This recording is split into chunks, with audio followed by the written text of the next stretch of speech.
Hello students, today will be studying the next concept of electrostatics. और next concept जो है वो electrostatic force. आज जो मैं आपको पढ़ाने वाला हूँ वो इलेक्ट्रिक फील्ड्स। पिछले हमने क्लास में एक्चुअली में क्या क्या पढ़ लिया था, चार्जेस के बारे में पढ़ लिया था और कूलम्ब्स लॉ, जो फोर्स की वजह से, जो कूलम्ब्स लॉ जो होती है जिसकी वजह से हम इंटरेक्शन देखते हैं दो चार्जेस का, जो कि जिसके थ्रू हमें फोर्स के बारे में पता चला था कि फोर्स क्या होती है ना, बिटवीन टू चार्जेस।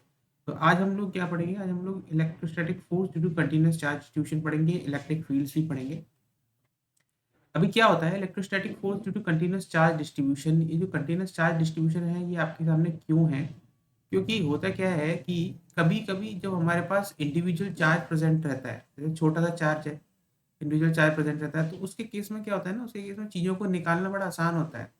जैसे कि आप इलेक्ट्रोस्टैटिक फोर्स निकालोगे तो वो फोर्स कितने डिस्टेंस पर, सपोज आर डिस्टेंस पर है, तो ये जो आर डिस्टेंस पर जो फोर्स होगी उसकी वैल्यू होती है एफ इज इक्वल टू, ये जो चार्ज क्यू है, q by 4 pi epsilon naught into are square. ये हमें पहले से पता है।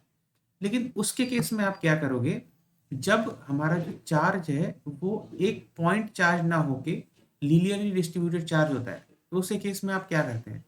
आप देखिए उसके केस में, जैसे मैं उसी का केस अपन लोग यहाँ डिस्कस करने वाले हैं। और जैसे कि ये है पहला वाला केस, फर्स्ट वाले केस पे आ जाते हैं, due to continuous charge distribution. अब कंटिन्यूस चार्ज डिस्ट्रीब्यूशन का मीनिंग पहले तो समझ लो कि कंटिन्यूस चार्ज डिस्ट्रीब्यूशन एक्चुअली में है क्या। कंटिन्यूस चार्ज डिस्ट्रीब्यूशन मतलब जैसे आपके पास सपोज ये कि बार है। अब इस बार में आपका जो चार्ज है ना, किसी एक पॉइंट पर डिस्ट्रीब्यूटेड नहीं है। ये जो चार्ज है ये पूरा आपका लेंथ वाइज डिस्ट्रीब्यूटेड है ना, कितनी भी बड़ी लेंथ हो सकती है, या फिर एरिया वाइज डिस्ट्रीब्यूटेड है। तो इस चीज को हम कहते हैं कंटिन्यूअस चार्ज डिस्ट्रीब्यूशन। जैसे यहाँ पर ये सर्किल है, अब इसमें क्या है ना, इसके अंदर, इस एरिया के अंदर पूरा चार्ज डिस्ट्रीब्यूटेड है इसके पूरे अंदर। अब ये चार्ज डिस्ट्रीब्यूशन जो होता है ना, ये आपका एरिया वाइज भी हो सकता है, लीनियरली भी हो सकता है, और ये वॉल्यूम वाइज भी हो सकता है। जैसे कि नीचे दिखाता हूँ मैं आपको, शायद एक डायग्राम होगा, ये जो वॉल्यूम देख रहे हैं ना आप नीचे, इस वॉल्यूम में भी चार्ज डिस्ट्रीब्यूशन हो सकता है वॉल्यूम के फॉर्म में। करेक्ट। तो उसके केस में आप कैसे निकालोगे, लीनियर चार्ज डिस्ट्रीब्यूशन में आप क्या करेंगे, जब भी आपके पास कोई लीनियर चार्ज डिस्ट्रीब्यूशन है, जैसे सपोज ये वाला एग्जांपल,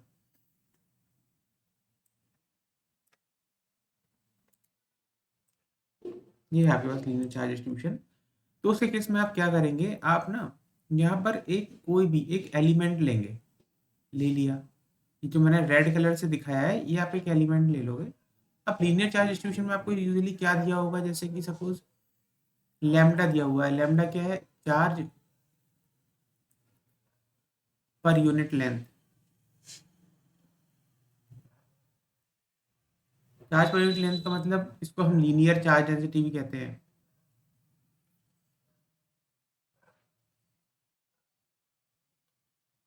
ये दिया होगा। तो आप क्या करेंगे ना, आप यहाँ पर इसमें, इसको थोड़ा सा मैं, हाँ ऐसे दिया हुआ होता है आपको। तो मैं यहाँ पर, हम लोग क्या करेंगे कि यहाँ पर हमने एक एलिमेंट ले लिया है जिसकी लेंथ सपोज dx है। करेक्ट। अब यहाँ पर क्योंकि इसकी जो लीनियर चार्ज डेंसिटी यानी चार्ज पर यूनिट लेंथ इसका लैम्डा दिया हुआ है, तो इस पर्टिकुलर एलिमेंट का जो चार्ज होगा वो क्या होगा, d Q is equal to lambda into D x. Lambda is the charge situated per unit length, one unit length में, तो charge in this d x length क्या होगा, लैम्डा इंटू डी एक्स। अब आपको ये पता चल गया है ना। अब मान लीजिए आपका जो सेंटर है ये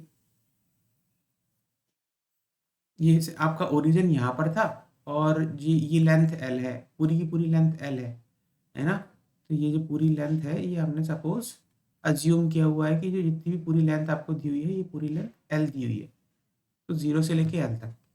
अब यहाँ पर आपको सपोज क्वेश्चन दिया जाता है कि what you have to do is you have to find the electric force at a particular point. Electric force at a particular point जो कि यहाँ से आर डिस्टेंस पर है ना। आपको आर डिस्टेंस पर इलेक्ट्रिक फील्ड निकालनी है सपोज।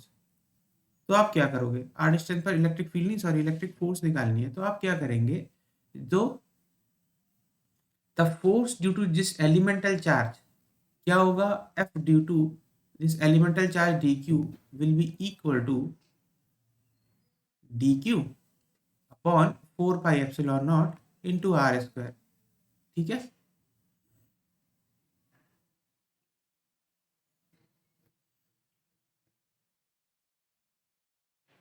मुझे यहाँ पर बस एक थोड़ा सा थोड़ा छोटा सा चेंज करने दीजिए आप, एक मैं थोड़ा सा छोटा सा चेंज कर देता हूँ उसमें, जिससे कि और जनरलाइज केस आ जाए आपके पास। है ना, ये है, ये लेंथ है, और इसमें यहाँ पर क्या हुआ, हमने dx लेंथ ले ली, यहाँ थोड़ा सा आगे लिया है हमने, है ना, dx लेंथ का ये लिया है, और ये सपोज इसका जो परपेंडिकुलर डिस्टेंस है जहाँ पर हमें निकालना है, ये डिस्टेंस, ये है r डिस्टेंस पर हमें निकालना है। करेक्ट, ऐसा ले लो। अब मान लेते हैं ये जो है, ये इसका जो डिस्टेंस है सेंटर से x डिस्टेंस पर है, ये जो अपना चार्ज है, छोटा सा एलिमेंटल चार्ज। ठीक है, अब force due to D q क्या होगा, force due to D q क्या होगा, ये वाला इधर होगा, इस डायरेक्शन में होगा, ऐसे जा रहा होगा force due to D Q. Correct, ये हो गया। तो डी क्यू की जो force force due to D Q है, D Q by 4 pi epsilon naught are square है ना।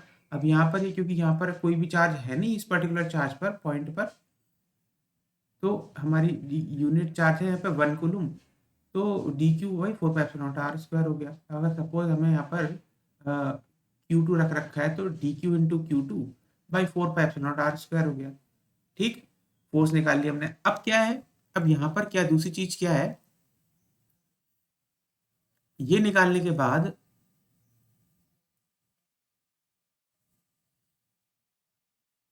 इस फोर्स के, अब देखो इसमें जो डिस्टेंस जो मुझे ये है, ये इसको मैं p ले लेता हूँ डिस्टेंस को, तो ये p स्क्वायर हो गया। पर p की वैल्यू क्या है, p square is equal to x square plus r square.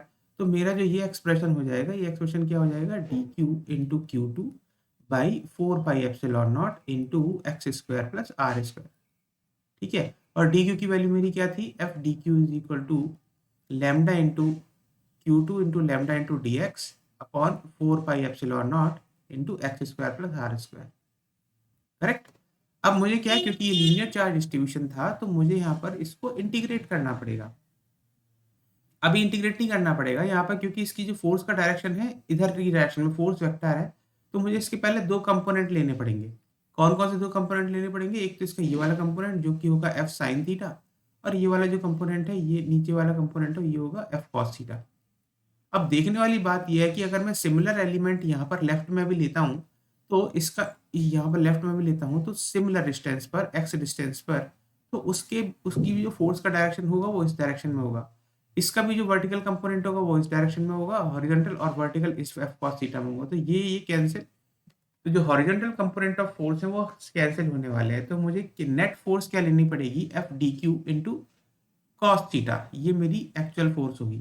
तो ये करने के बाद Q2 into lambda into D x, जिसमें ये एंगल मेरा थीटा है, तो यहाँ पर Q2 into lambda into D x by 4 pi epsilon naught into x square plus r square into cos theta is what, cos theta is r by root over x square plus r square. ठीक है, अब ये हो गया। अब मेरे पास f d q आ गई है, एफ डी क्यू का हॉरिजॉन्टल कंपोनेंट आ गया है, मतलब हॉरिजॉन्टल कंपोनेंट तो ये एक्स था, y direction, Y component actually है हमारा एक्चुअल, तो f d q y direction में हमारे पास आ गया, क्योंकि एक्स वाले कंपोनेंट सारे के सारे कैंसिल हो रहे हैं। तो अब क्या होगा कि मुझे अगर नेट फोर्स निकालनी है, तो नेट फोर्स निकालनी है ना पूरी, जीरो से पूरी लेंथ की, तो मुझे क्या करना पड़ेगा, इस एक्सप्रेशन को इंटीग्रेट करना पड़ेगा। Integrate f d q y is equal to lambda two q two lambda by 4 pi epsilon naught into r d x by x square plus r square whole power 3/2। और इसको मैं integrate कहाँ से कहाँ तक करूँगा, जीरो से लेके एल तक। जीरो मेरे ये पॉइंट है और ऊपर, और इसकी जो लेंथ यहाँ पर है ये एल है, ये है x is equal to zero, और ये है x is equal to l. ठीक है, इससे मेरे पास टोटल फोर्स आ जाएगी, टोटल फोर्स जो कि इस डायरेक्शन में लग रही है, और इज इक्वल टू इसका इंटीग्रेशन कंपोनेंट। ठीक है, ये जो होगी, ये जो मैंने निकाली है इंटीग्रेट करके, ये टोटल फोर्स है, टोटल किस डायरेक्शन में, वर्टिकली डाउनवर्ड डायरेक्शन में, जो कि वाई के डायरेक्शन में।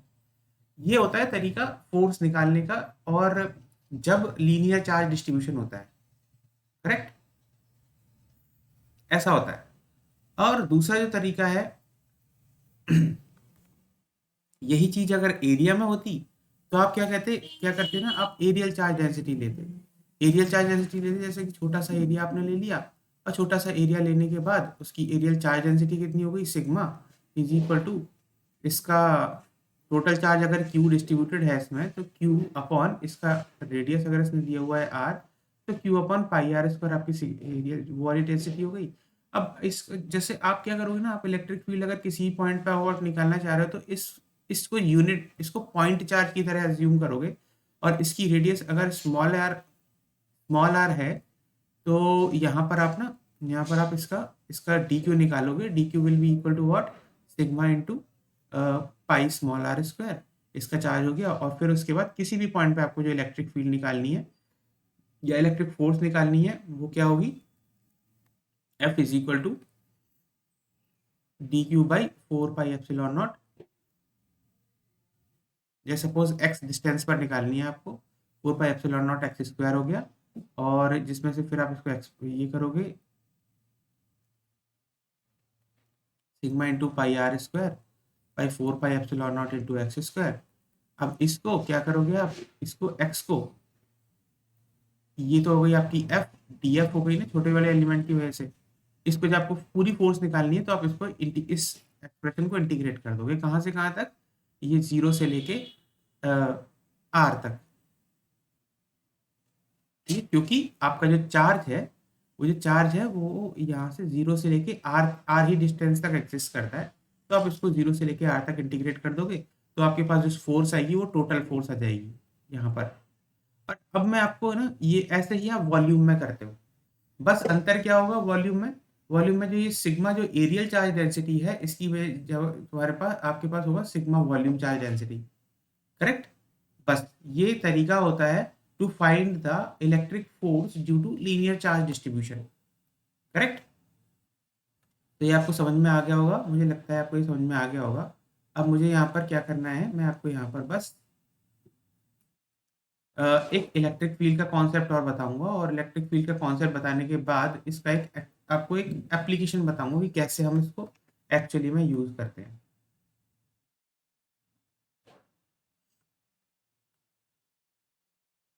ठीक है, तो लीनियर चार्ज डिस्ट्रीब्यूशन में हम बेसिकली लीनियर चार्ज डिस्ट्रीब्यूशन हम कर क्या रहे हैं, पूरे चार्ज डिस्ट्रीब्यूशन में थोड़ा सा छोटा सा एलिमेंट लेते हैं, उस छोटे से एलिमेंट को आप एक पॉइंट चार्ज की तरह ट्रीट करके उसकी इलेक्ट्रिक फोर्स या इलेक्ट्रिक फील्ड फोर्स निकालते हैं, और उस फोर्स को फिर आप निकालने के बाद आप पूरे लेंथ के लिए इसको इंटीग्रेट करते हैं, जिससे कि पूरी जो लेंथ के अलॉन्ग में चार्ज डिस्ट्रीब्यूटेड है उसके उसकी वजह से ये निकालना है, मतलब इलेक्ट्रिक फोर्स निकालना है। ये तरीका होता है लीनियर चार्ज डिस्ट्रीब्यूशन का, कंटिन्यूस चार्ज डिस्ट्रीब्यूशन की वजह से इलेक्ट्रिक फोर्स।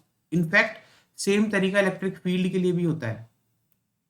ठीक है, तो ये सब चीज़ अपन ने अभी अभी यहाँ पर कवर कर ली है। अब आते हैं इलेक्ट्रिक फील्ड के ऊपर। इलेक्ट्रिक फील्ड क्या होता है, इलेक्ट्रिक फील्ड एक्चुअली में it is the force acting on a unit positive charge. जैसे कि सपोज मैं आपको बताता हूँ, इलेक्ट्रिक फील्ड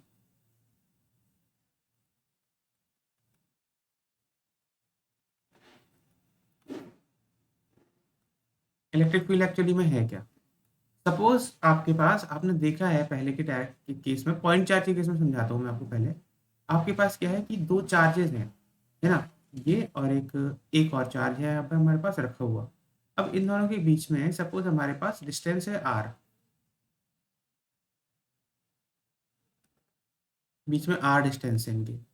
तो अब अगर मैंने आपसे बोला, मैंने पहले तो आपको ये बताया है कि यहाँ पर जो इसका जो चार्ज है लेफ्ट वाले का ये है Q1, और राइट वाले का जो चार्ज है Q2। अब मैंने अगर आपसे बोला कि भाई आप ना यहाँ पर एक फोर्स बताओ मुझे Q2 के ऊपर जो फोर्स लग रही होगी, तो आप बोलोगे सर मैं बहुत आसानी से निकाल देता हूँ, और उसकी वैल्यू क्या होगी, तो मुझे आपने पिछली क्लास में बताया था तो उसकी वैल्यू क्या होगी, Q1 Q2 by 4 pi epsilon naught are square. ठीक है। पर अब आता है फील्ड का कॉन्सेप्ट। फील्ड का कॉन्सेप्ट मतलब कि आप इस फोर्स को, जिस Q2 चार्ज के ऊपर जो आपने फोर्स निकाली है, इसी पर्टिकुलर पॉइंट पे अगर आपको फील्ड निकालनी है तो what will be that field, the field will be equal to, इसको हम ई से रिप्रेजेंट करते हैं, this will be equal to force divided by वो चार्ज Q2, जिस चार्ज पर फोर्स लग रही है। अगर आपको किसी भी पॉइंट पर जो फोर्स फील्ड निकालनी है तो उस पॉइंट पर जो चार्ज एग्जिस्टिंग है उस चार्ज को आपको गायब करना पड़ेगा। ठीक है। यानी कि आपको उस पॉइंट पर जो फोर्स लग रही है उसको डिवाइड कर दो उस पॉइंट पे जो चार्ज रखा हुआ है। ठीक है। यहाँ पर हमें क्या करना था, हमें इस पॉइंट पर, इसका नाम दे देता हूं मैं, ये जो बी पॉइंट है, ये ए पॉइंट है, हमें बी पॉइंट पर जो इलेक्ट्रिक फील्ड निकालनी थी। तो हमने क्या किया, उस पॉइंट पर हमने उस चार्ज पर फोर्स निकाली और उस फोर्स को डिवाइड कर दिया उस पॉइंट पर जो चार्ज रखा हुआ था। बेसिकली एक्चुअली में है क्या, ये है एक्चुअली में कि field is the force acting on a unit positive charge. यानी कि हम यहाँ पर क्या कर रहे हैं, फोर्स, जब हम यूनिट पॉजिटिव चार्ज यानी कि हमने Q2 को 1 कूलम मान लिया है, तो उसके केस में हमारी जो फोर्स होती है वो क्या होती, Q1 by 4 pi epsilon naught are square. Same है ऊपर नीचे। तो electric field is the force acting on a unit positive charge.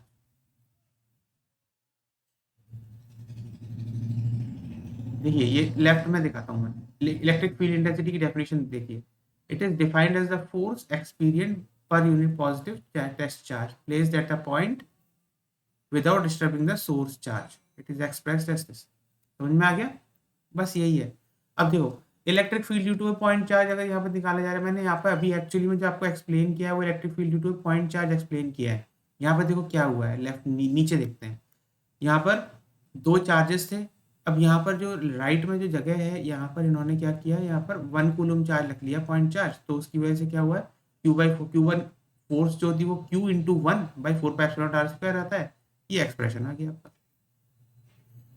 Electric field due to system of charge, क्या होगा कि अगर आपके पास सिस्टम ऑफ चार्ज की वजह से आपको इलेक्ट्रिक फील्ड निकालनी है किसी भी पॉइंट पे, जैसे सपोज मैं आपको बहुत सिंपल एग्जांपल बताता हूँ। जैसे सपोज आपके पास अलग अलग चार्जेस रखे हैं, कैसे कैसे चार्जेस रखे हुए हैं, ये Q1 है, ये Q2 है, ये Q3 है, ये Q4 है।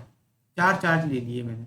अब यहाँ पर क्या क्या है कि हमें क्या करना है, इसका हमें एक पर्टिकुलर पॉइंट पर, आर पॉइंट पर, पी पॉइंट पर इलेक्ट्रिक फील्ड निकालनी है।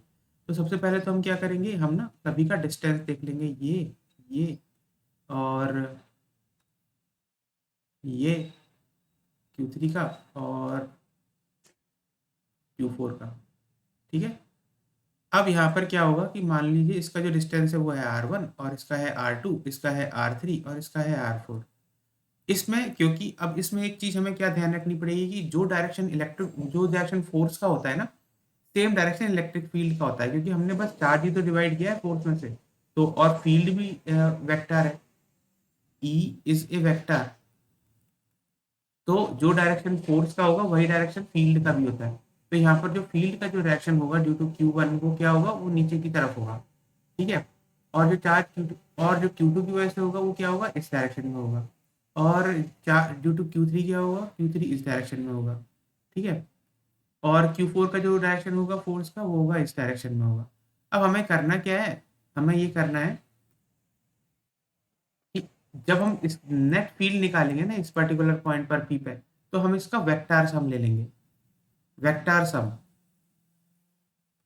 Vector sum of all fields, vector sum of all fields आप ले लेंगे तो फिर आपका रिजल्टेंट आ जाएगा। वेक्टर सम कैसे निकालते हैं, वेक्टर सम मैं आपको निकालना बता चुका हूँ कैसे हम निकालते हैं। उसके लिए जैसे कि सपोज पहले दो दो फील्ड लो, ये है आपकी E1, ये है आपका E2, ये है आपका E3 और ये है आपका E4। तो अब मैं यहाँ पे क्या करता हूँ, मैं आपको एक तरीका बता देता हूँ। जब भी सपोज आपके पास कोई भी फोर्स दी हुई है, जैसे ये फोर्स है या फिर ये इलेक्ट्रिक फील्ड है, और आप सबसे पहले क्या देखोगे, किसी भी डायरेक्शन, सपोज ये हॉरिजॉन्टल डायरेक्शन नीचे वाला है, इस डायरेक्शन के अलाउंग इसने एंगल थीटा बना रखा है। तो आप ना इस फोर्स के दो कंपोनेंट लिया करो, अब इस फोर्स के दो कंपोनेंट क्या कौन कौन से लोगे, पहली जो फोर्स हो गई एफ कॉस थीटा हो गई यहाँ पर, और इसका जो वर्टिकल कंपोनेंट है वो एफ साइन थीटा हो गया, ठीक है ना। अब इसके बाद क्या होगा कि ये वाला जो फोर्स या फिर फील्ड है वो कन्वर्ट हो गया, ये पहले तो एक ही डायरेक्शन में इस डायरेक्शन में थी, अब ये दो डायरेक्शन में कन्वर्ट हो गई है, इसका हॉरिजॉन्टल डायरेक्शन और इसका वर्टिकल डायरेक्शन। ऐसे ही सभी फोर्स या सभी फील्ड के लिए करवा, और फिर उसके बाद जैसे सपोज इसके साथ एक और फोर्स में यहाँ पे लगा देता, जो कि मेरी होती क्या, F2, F2 इस डायरेक्शन में, ठीक है। अब इसका मान लीजिए इसका एंगल होता फाइव, तो इस फोर्स का जो कंपोनेंट होता इधर की तरफ, हॉरिजॉन्टल कंपोनेंट जो होता वो क्या होता,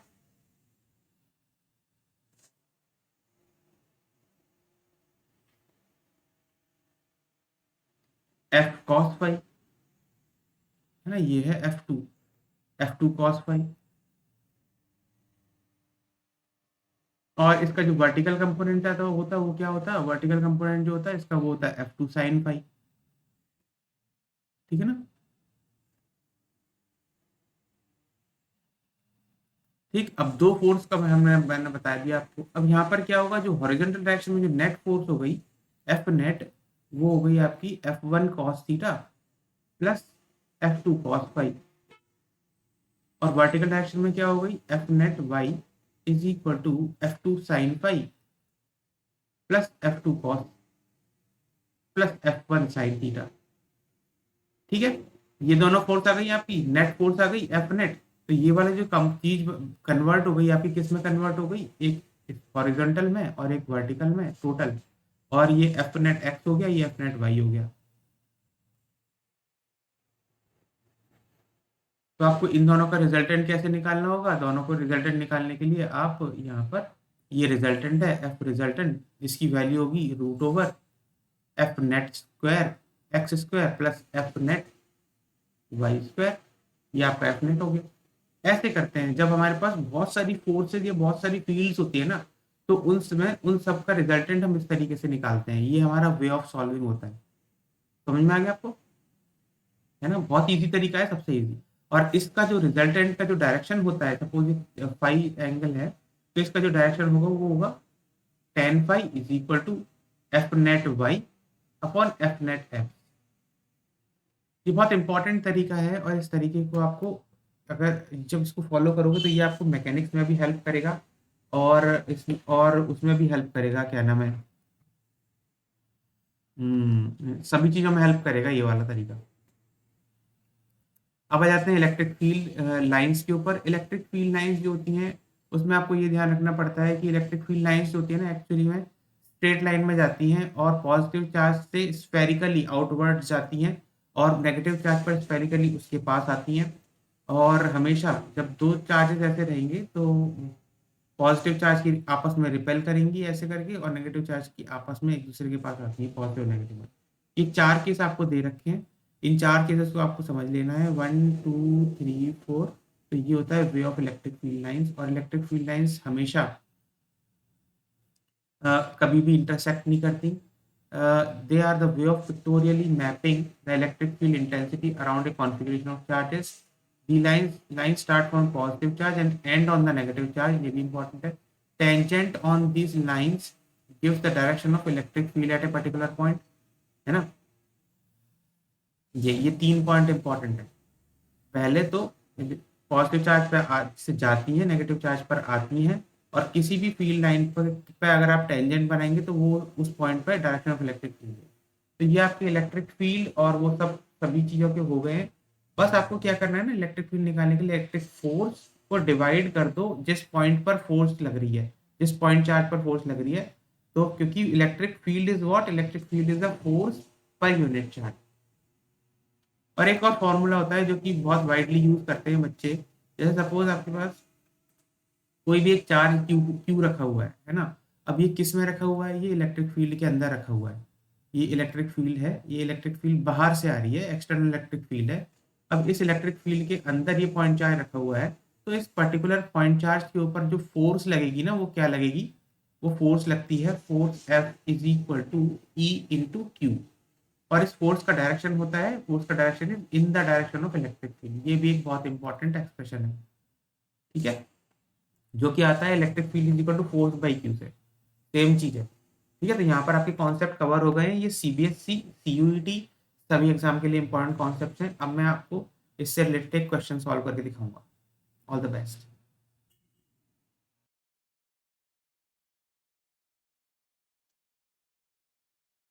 Hello students, let us solve a problem related to the JEE main for continuous charge distribution. और एक प्रॉब्लम क्या है, find electric field at a point P है shown in the figure on the perpendicular bisector of uniformly charged thin wire of length L carrying a charge Q. Okay, यहाँ पर हमारे पास एक कंडक्टर है जिसमें चार्ज क्यू डिस्ट्रीब्यूटेड है along the length L. तो हम यहाँ पर क्या करते हैं, सबसे पहले क्योंकि जब यूनिफॉर्मली चार्ज डिस्ट्रीब्यूशन होता है तो हम यहाँ पर एक एलिमेंट लेते हैं जिसकी length suppose x D x ले ली। तो अब हम यहाँ पर ना पहले तो इसका एक्सप्रेशन डिराइव करेंगे और फिर उसके बाद उसके हिसाब से आंसर निकाल लेंगे। तो यहाँ पर क्या है कि जो लीनियर चार्ज डेंसिटी लैम्डा होगी वो होगी क्यू अपॉन इसकी लेंथ एल। तो क्यू क्या है, क्यू गिवन है, लेंथ एल भी गिवन है। तो डी क्यू जो चार्ज इस रेड वाले एलिमेंट का होगा, इसकी लेंथ डी एक्स मैंने ली है, D Q will be equal to lambda into D X, correct. अब यहाँ पर एक और चीज है मेरी कि x क्या है, x is equal to A tan theta है, ठीक है ना। तो D X will be equal to what, A secant square theta into D theta. ये भी एक चीज हो गई है। अब दूसरा, मैं इस डी क्यू चार्ज की वजह से जो इलेक्ट्रिक फील्ड है वो निकाल लेता हूँ इस पॉइंट पी पर। तो D E will be equal to D Q by four pi epsilon naught into are square, ठीक। पर अगर आप देखेंगे कि सिमिलर एलिमेंट अगर आपने नीचे लिया तो उसके भी एलिमेंट की वजह से जो इलेक्ट्रिक फील्ड होगी उसका जो वर्टिकल कंपोनेंट होगा ना वो इस इलेक्ट्रिक फील्ड के वर्टिकल कंपोनेंट को कैंसिल करेगा। तो यानी कि जो नेट इलेक्ट्रिक फील्ड होगी वो हॉरिजॉन्टल डायरेक्शन में ही होगी। इसलिए हम हमारी जो नेट इलेक्ट्रिक फील्ड है वो डी ई एक्स होगी, that which will be equal to D E cos theta Y, because vertical component की जितनी भी फील्ड्स हैं वो सारी की सारी कैंसिल हो जाएंगी सिमिलर एलिमेंट्स लेंगे तो आप परपेंडिकुलर बाइसेक्टर के दूसरी साइड में भी। तो यहाँ पे अभी इसको ऐसे ही लेके रहने देते हैं। तो हमारा जो एक्सप्रेशन हो गया वो क्या हो गया, D Q by four pi epsilon naught into are square into cos theta. अब यहाँ पर क्या है, डी क्यू हमारे पास क्या आया था, D Q is equal lambda D X. तो lambda into D X is A sec square theta into D theta by four pi epsilon naught. अब आर क्या है, आर तो यहाँ पर हमारे पास क्योंकि A by R is equal to cos theta है, तो आर की वैल्यू हमारे पास हो गई R is equal to A sec theta, ठीक है। तो यहाँ पर हमारे पास क्या हुआ, A square sec square theta into cos theta. ये हमारे पास डी ई एक्स की वैल्यू आ गई, correct. Sec square theta cancel हो गया, ए कैंसिल हो गया। तो हमारे पास जो डी ई एक्स की वैल्यू आई है, D E X is equal to lambda into cos theta D theta upon four pi epsilon naught A, बस यही आई है ना। अब हमें क्या करना है, हमें इस पूरे नीचे से लेके ऊपर तक पूरा जो वो है, पूरा जो लेंथ है उसके अलोंग उसकी वजह से इलेक्ट्रिक फील्ड निकालनी है। तो हम इस एक्सप्रेशन को ना इंटीग्रेट करेंगे, इस इंटीग्रेट करेंगे कहाँ से कहाँ तक, माइनस थीटा टू से लेके प्लस थीटा वन तक, थीटा की वैल्यू माइनस थीटा टू से लेके प्लस थीटा वन तक लिंक करें, इंटीग्रेट करेंगे इसको। तो यहाँ पर जो हमारा जो net electric field E X आ जाएगा वो lambda by four pi epsilon naught A into sine theta one, sine theta यहाँ से माइनस थीटा टू से लेके थीटा वन तक आपकी जो वो है, तो lambda by four pi epsilon naught A into sine theta one minus sine minus theta two. तो हमारे पास जो ई एक्स की वैल्यू आ गई, ई एक्स की वैल्यू आ गई lambda by four pi epsilon naught A into sine theta one plus sine theta two. ये आपका एक्सप्रेशन आ गया। ये एक्सप्रेशन आप लोगों के लिए काफ़ी इंपॉर्टेंट है, वाई, बिकॉज यही एक्सप्रेशन आप लोगों को अगर याद रहेगा तो ये आपके काम आसान कर देगा। प्रॉब्लम आसान कर देगा सॉल्व करना। और दूसरी चीज़ कि ये अभी इस करंट प्रॉब्लम में है तो आपको ये क्योंकि डिराइव करवाना था इसलिए मैंने आपको डिराइव करवा दिया। लेकिन अगर आप इसको डिराइव भी नहीं करेंगे, इसको डायरेक्ट फ़ॉर्मूले को यूज़ करते ना, इसको अगर आपको याद होता, तो डायरेक्ट फ़ॉर्मूला आपको प्रॉब्लम को बड़ा आसान कर देता। क्यों? क्योंकि अब यहाँ पर हमें बस sin थीटा 1 और sin थीटा 2 की वैल्यू निकालनी है। तो sin थीटा 1 की वैल्यू अगर हम इस एक्सप्रेशन में देखें, तो sin थीटा 1 यहाँ से हमारा क्या है, L/2 है। sin थीटा 1 देखो मैं बना देता हूँ, यहाँ पर लिख देता हूँ। यहाँ पर मेरे पास sin थीटा 1 की वैल्यू है इस पर्टिकुलर केस में L/2 और this is also equal to sin theta 2 और लैम्डा की वैल्यू तो मैं ऑलरेडी Q/L लिख ही चुका हूँ। तो मैं फाइनल एक्सप्रेशन निकाल देता हूँ फटाफट। तो Ex is equal to Q/4πε0 A into L into L/2A into 2। तो 2 कैंसिल हो गया, L कैंसिल हो गया और तो हमारे पास Q/4πε0 A² आ रहा है, जो कि हाँ अच्छा एल इसलिए आ रहा है क्योंकि ए की वैल्यू भी हमें दी हुई है। ए की वैल्यू आपको दी हुई है √3/2L। तो इसको आप एक्सप्रेशन में डाल दो। तो Q/4πε0 into √3L/2 whole square. तो आपका जो Ex की वैल्यू आनी चाहिए that is equal to 4Q² 4Q/4πε0 into 3L²। 4 cancel हुआ, Q/3πε0 L² आना चाहिए। यानी कि हमारा जो बी वाला जो आंसर है वो करेक्ट आंसर है। तो ये क्वेश्चन सॉल्व हो गया है। अब इस क्वेश्चन को ना अब देखो एक्चुअली में आपको करना क्या है, तो ये जो लास्ट जो मैंने एक्सप्रेशन डिराइव किया ना उसके बाद जस्ट उसके बाद जो आपको सॉल्यूशन करना था वो करना था। फॉर्मूला अप्लाई करने के बाद ये सब चीज़ें आपको करनी ही नहीं थी। ये तो मैंने आपको बस डिराइव करके बताया है कि डेरिवेशन क्या होगा। एक्चुअल वर्किंग जो है आपकी यहाँ से स्टार्ट होती है, यहाँ से नीचे तक 2 मिनट का काम। ठीक है, all the best, thank you.